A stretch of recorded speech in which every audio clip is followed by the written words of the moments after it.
Assalamualaikum warahmatullahi wabarakatuh. Kami dari kelompok 4. Di sini kami akan mempresentasikan materi kami yang berjudul fungsi perencanaan, dan kami akan menjelaskan implementasi fungsi perencanaan pada PT Pertamina.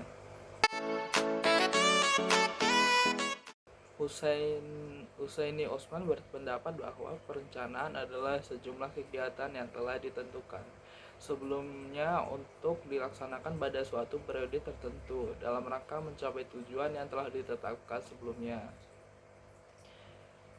Hamalayu SP Hasibuan berpendapat bahwa perencanaan adalah sejumlah keputusan mengenai keinginan dan berisi pedoman pelaksanaan untuk mencapai tujuan yang diinginkan. Perencanaan merupakan tindakan yang akan dilakukan pada masa yang akan datang berdasarkan pada asumsi. Dari pendapat beberapa ahli manajemen tersebut, dapat dipahami bahwa perencanaan merupakan proses awal untuk menyusun dan menetapkan tujuan organisasi yang akan dilaksanakan pada waktu yang akan datang. Sehingga esensi perencanaan sebagai fungsi manajemen adalah pengambilan keputusan dengan memilih alternatif kegiatan yang akan atau tidak dilaksanakan agar usaha untuk menempuh tujuan organisasi berlangsung dengan efektif dan efisien.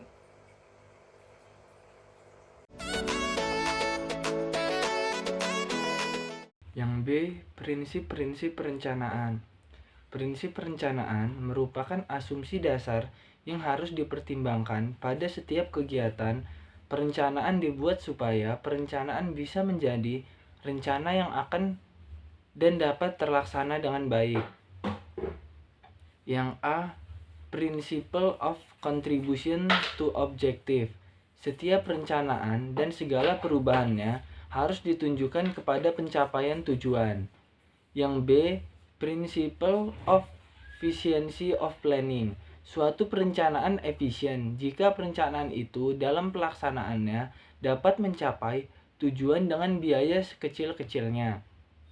Yang C, Principle of Primacy of Planning. Perencanaan adalah keperluan utama pemimpin dan fungsi-fungsi lainnya, organizing, staffing, directing, dan controlling.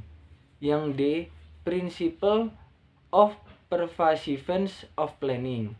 Akses pemerataan perencanaan memegang peran penting mengingat pemimpin pada tingkat tinggi banyaknya mengerjakan perencanaan dan bertanggung jawab atas berhasilnya perencanaan itu. Yang E, Principle of Planning Premise. Patokan perencanaan sangat berguna bagi ramalan, sebab premis perencanaan dapat menunjukkan kejadian yang akan datang. Yang F, Principle of Policy Framework. Kebijakan ini mewujudkan pola kerja. Yang G, Principle of Timing adalah perencanaan waktu yang relatif singkat dan tepat. Yang H, Principle of Planning Communication. Perencanaan dapat disusun dan dikoordinasikan dengan baik. Yang I, Principle of Alternative. Alternatif ada pada setiap rangkaian kerja dan perencanaan. Yang J, Principle of Limiting Factor. Dalam pemilihan alternatif, pertama-tama harus ditujukan pada faktor strategis dan dapat membantu pemecahan masalah. Yang K, Principle of Commitment. Perencanaan harus mempertimbangkan jangka waktu keterikatan yang diperlukan untuk pelaksanaan pekerjaan. Yang I, yang L, Principle of Flexibility. Perencanaan yang efektif memerlukan fleksibilitas, tetapi tidak berarti mengubah tujuan yang telah ditetapkan oleh manajemen pada waktu penetapan perencanaan. Yang M, Principle of Navigation Change. Perencanaan yang efektif memerlukan pengamatan yang terus-menerus terhadap kejadian yang timbul dalam pelaksanaannya. Dan yang N, Principle of Strategy Planning. Perencanaan memerlukan tindakan seorang manajer memilih tindakan yang diperlukan untuk menjamin pelaksanaan rencana agar tujuan tercapai dengan efektif. Perencanaan yang matang menjadi tolak ukur dalam menentukan kebijakan manajemen untuk melangkah lebih pasti.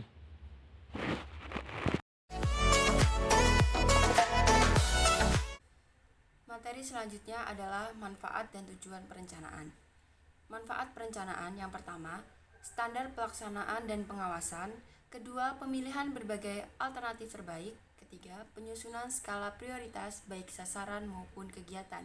Yang keempat, menghemat pemanfaatan sumber daya organisasi. Kelima, membantu manajer menyesuaikan diri dengan perubahan lingkungan.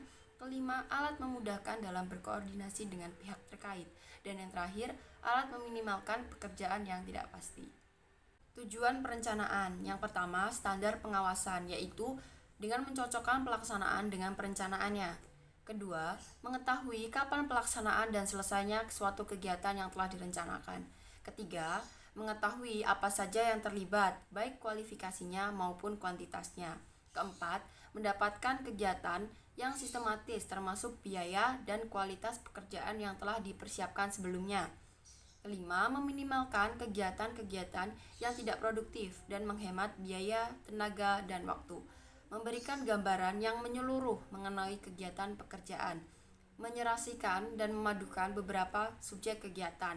Mendeteksi hambatan kesulitan yang bakal ditemui. Dan yang terakhir, mengarahkan pada perencanaan atau pencapaian tujuan.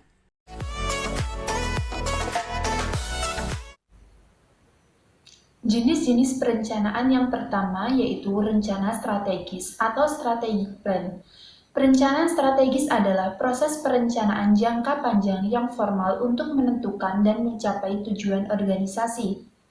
Rencana strategis dirancang untuk mencapai tujuan organisasi yang luas, yaitu untuk melaksanakan misi yang merupakan satu-satunya alasan kehadiran organisasi tersebut. Yang kedua yaitu rencana operasional atau operational plan. Perencanaan operasional mempunyai fokus yang lebih sempit, jangka waktu yang lebih pendek, dan melibatkan manajemen tingkat bawah. Perencanaan operasional memusatkan perhatian apa yang akan dikerjakan pada tingkat pelaksanaan di lapangan. Perencanaan ini bersifat spesifik dan berfungsi memberi petunjuk konkret tentang pelaksanaan suatu proyek atau program, baik tentang aturan, prosedur, dan ketentuan-ketentuan lain yang telah ditetapkan. Jadi, perencanaan strategis memberikan gambaran umum tentang bagaimana kegiatan dilaksanakan dalam jangka waktu yang panjang, sedangkan perencanaan operasional memberikan gambaran tentang bagaimana rancangan strategis bisa dilaksanakan.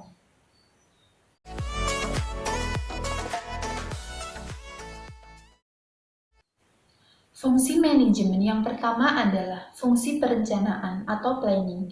Definisi fungsi planning adalah ketika sebuah perusahaan atau organisasi menetapkan tujuan yang diinginkan dan menyusun rencana strategi bagaimana cara untuk mencapai tujuan tersebut. Planning menjadi proses terpenting dari sebuah fungsi manajemen yang ada. Tanpa adanya perencanaan yang tepat dan benar, maka fungsi-fungsi lainnya tak akan dapat berjalan dan akibatnya keseluruhan operasional perusahaan akan terganggu. Planning PT Pertamina Persero secara garis besar tergambarkan dalam visi dan misi, serta tujuan perusahaan yang ada dalam laporan tahunan. Visinya yaitu menjadi perusahaan energi nasional kelas dunia, dan misi PT Pertamina yaitu menjalankan usaha minyak, gas, serta energi baru dan terbarukan secara terintegrasi berdasarkan prinsip-prinsip komersial yang kuat. Sedangkan tujuan perusahaan PT Pertamina yaitu yang pertama, melaksanakan dan menunjang kebijakan program pemerintah di bidang ekonomi dan pembangunan nasional pada umumnya, terutama di bidang penyelenggaraan usaha minyak dan gas bumi, baik di dalam maupun luar negeri, serta kegiatan lain yang terkait atau menunjang kegiatan usaha di bidang minyak dan gas bumi tersebut. Yang kedua yaitu pengembangan optimalisasi sumber daya yang dimiliki perseroan untuk menghasilkan barang atau jasa yang bermutu tinggi dan berdaya saing kuat serta mengejar keuntungan guna meningkatkan nilai perseroan dengan menerapkan prinsip-prinsip perseroan terbatas. Guna mencapai hal tersebut, PT Pertamina Persero tentu memerlukan sebuah rencana strategi yang tepat sasaran.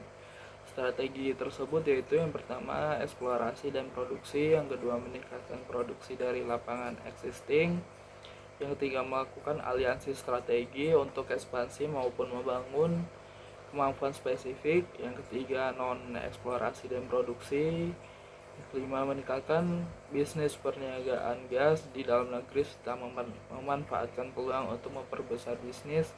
Yang keenam, proaktif dalam perumusan privasi polisi selaras dengan kebijakan nasional. Yang ketujuh, peningkatan kapasitas dan kemampuan spesifik jasa pengeboran untuk menunjang rencana ekspansi perusahaan.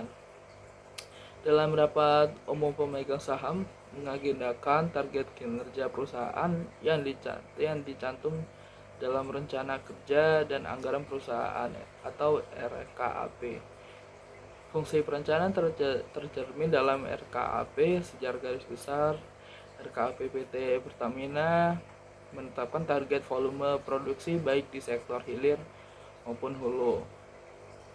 Selain RKAP, Pertamina telah menetapkan rencana jangka panjang perusahaan dan telah menetapkan tema strategi agresif upstream, profitable downstream yang diarahkan kepada pencapaian sasaran perusahaan semaksimal mungkin.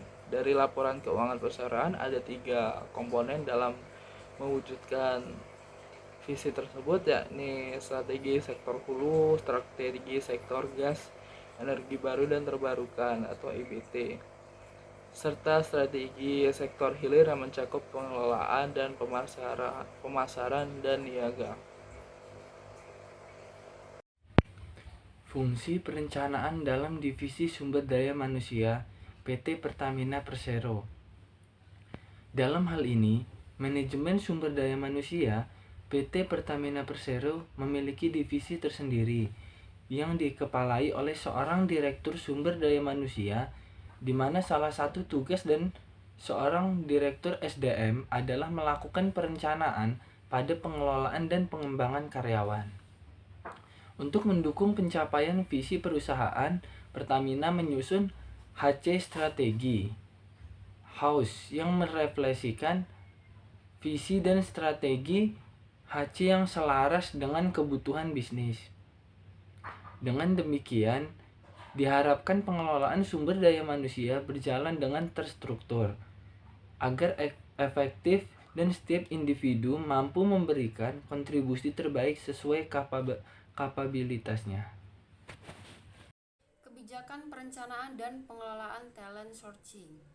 Pertamina melakukan perencanaan tenaga kerja dengan mempertimbangkan sejumlah aspek secara komprehensif, diantaranya adalah produktivitas, kinerja keuangan, strategi bisnis, rencana perubahan organisasi, internal movement, dan jumlah pekerja yang akan pensiun. Hasil dari strategi workforce planning tersebut akan diterjemahkan dalam 6 pemenuhan jabatan atau job, yaitu yang pertama adalah buy, melakukan rekrutmen eksternal sesuai kebutuhan perusahaan, baik fresh graduate maupun experience hire. Kedua, borrow, mengoptimalkan sumber daya anak perusahaan melalui mekanisme perbantuan ke PT Pertamina Persero. Ketiga, transform, menggunakan metode baru dalam menyelesaikan pekerjaan melalui reorganisasi, penggunaan teknologi, dan transformasi digital. Keempat, regroup, melakukan perubahan strategi bisnis maupun bisnis proses reengineering. Kelima, build, melakukan pengembangan kapabilitas pekerja sesuai dengan tuntutan bisnis untuk memastikan ketersediaan suksesor di setiap level jabatan. Kelima, build, melakukan pengembangan kapabilitas pekerja sesuai dengan tuntutan bisnis untuk memastikan ketersediaan suksesor di setiap level jabatan. Dan yang terakhir atau yang keenam adalah find, mempertahankan top talent melalui program pengembangan yang dapat meningkatkan nilai tambah terhadap perusahaan.